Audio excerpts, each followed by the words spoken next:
समीर त्याच्या डेनमध्ये लॅपटॉप उघडून त्यासमोर बसला होता. त्याने मेल चेक केले व त्याने त्याच्या आवडत्या मराठी चावट कथा ग्रुपचे पेज उघडले. ग्रुपवर नवीन पोस्ट केलेल्या कथा डाउनलोड करत होता.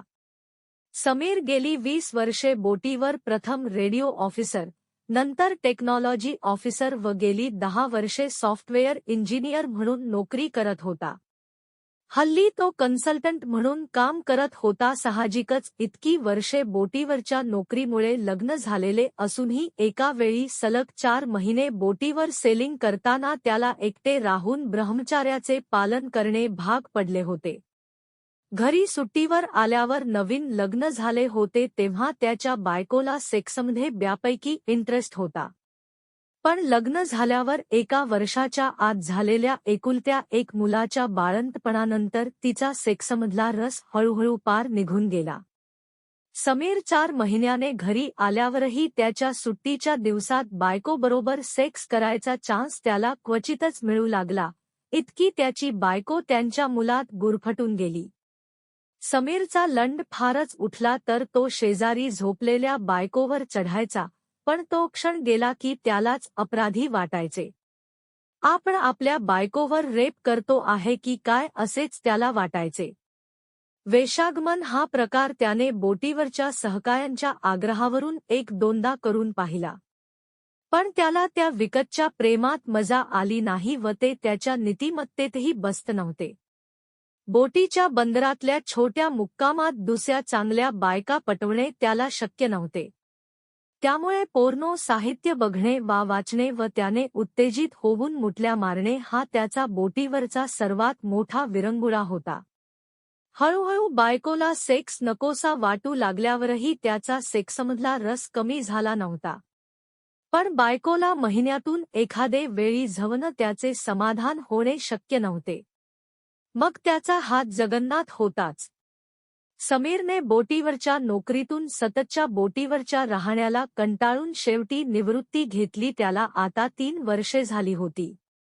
सॉफ्टवेअर इंजिनियर असलेल्या समीरची 22 वर्षे नोकरी झाली होती. भरपूर पैसे साठले होतेच, त्यामुळे औंधसारख्या पुण्याच्या पॉश वस्तीत मोठा बंगला बांधला तरी त्याचे बँक बॅलन्स भरपूर होते. 4-2व्या वर्षी निवृत्ती पत्करताच पुण्यातल्या एका सॉफ्टवेअर कंपनीने त्याला लठ्ठ पगाराची नोकरी, घर, गाडी सारे काही देऊ केले. बोटीवर नोकरीत असताना प्रचंड मोठ्या कंटेनर वाखनीस तेल नेणाऱ्या बोटीवर असलेल्या अत्याधुनिक इलेक्ट्रॉनिक यंत्रणा सुस्थिती राखणे हे त्याचे काम होते. पण निवृत्तीनंतर नोकरी न करता त्याने फ्रीलान्सिंग कन्सल्टन्सी करायचा निर्णय घेतला. 3 वर्षातच त्याने स्वतःचा निर्णय अचूक असल्याचे जगाला दाखवून दिले. घरातल्या ऑफिसातून काम करून तो भरपूर पैसे कमवत होता व जगातली सर्व सुखे आज उपभोगू शकत होता. उंच व हँडसम समीरची पत्नी सीमा मात्र एक नमुना बनली होती. 20 वर्षापूर्वी मिस मिरज ठरलेली सीमा बाळंतपणानंतर काही वर्षात एखाद्या फुटबॉलसारखी गोलमटोल झाली होती. जगातले सर्व रोग तिला झाले आहेत यावर तिचा ठाम विश्वास होता. डायबेटीस, ब्लड प्रेशर, गुडघेदुखी असे आजार ती आपल्याला आहेत हे येणाऱ्या जाद्याला सांगून त्यांची सहानुभूती मिळविणे हा हल्ली तिचा आवडता उद्योग बनला होता.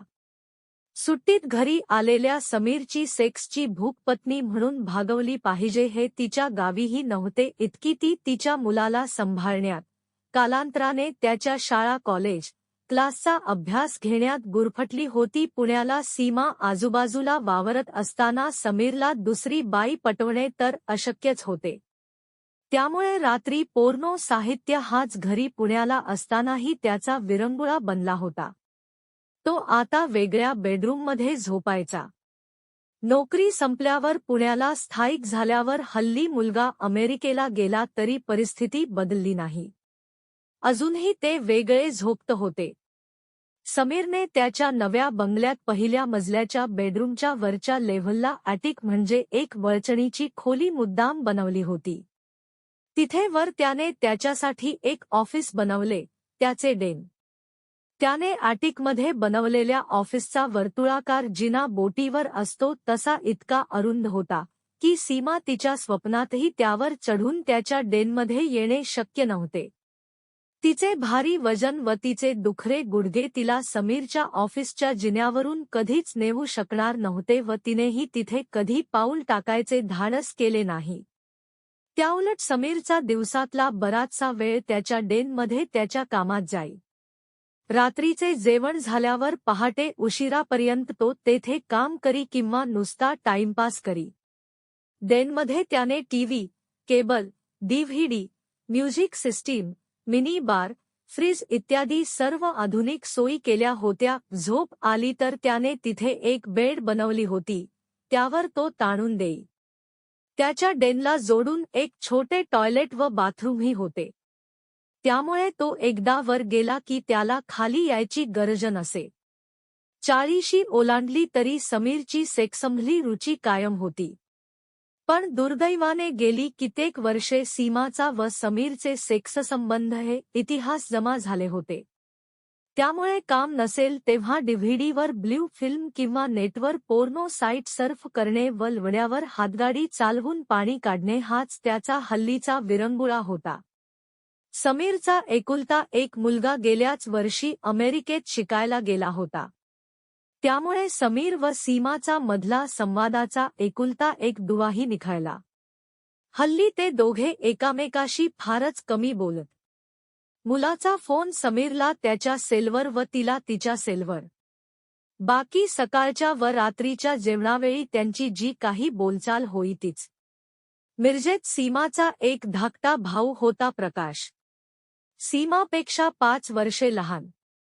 लहानपणापासून लठ्ठ असलेल्या प्रकाश तरुणपणात तर अतिशय जाडा होत गेला. कदाचित त्यामुळे तो 35 वर्षाचा झाला तरी लग्न होत नव्हते. 3 वर्षापूर्वी सीमानेच त्याचे बाहेरगावच्या एका मुलीशी कसेबसे लग्न जमवून करून दिले होते. प्रकाश सर्वच बाबतीत सीमाचा भाऊ होता. तिच्यापेक्षाही लठ्ठ, अगदी तिच्यासारखा चिंतातूर प्राणी. प्रकाशची नावाला मिरजला LICची एजन्सी होती. पण तो दर शनिवार व रविवार पुण्यातच त्याच्या लाडक्या सीमाताईकडे असे. एकामेकाचे डायबेटीस, ब्लड प्रेशरची चौकशी करत काळजी करत राहणे हा दोघांचा दिवसभरचा उद्योग.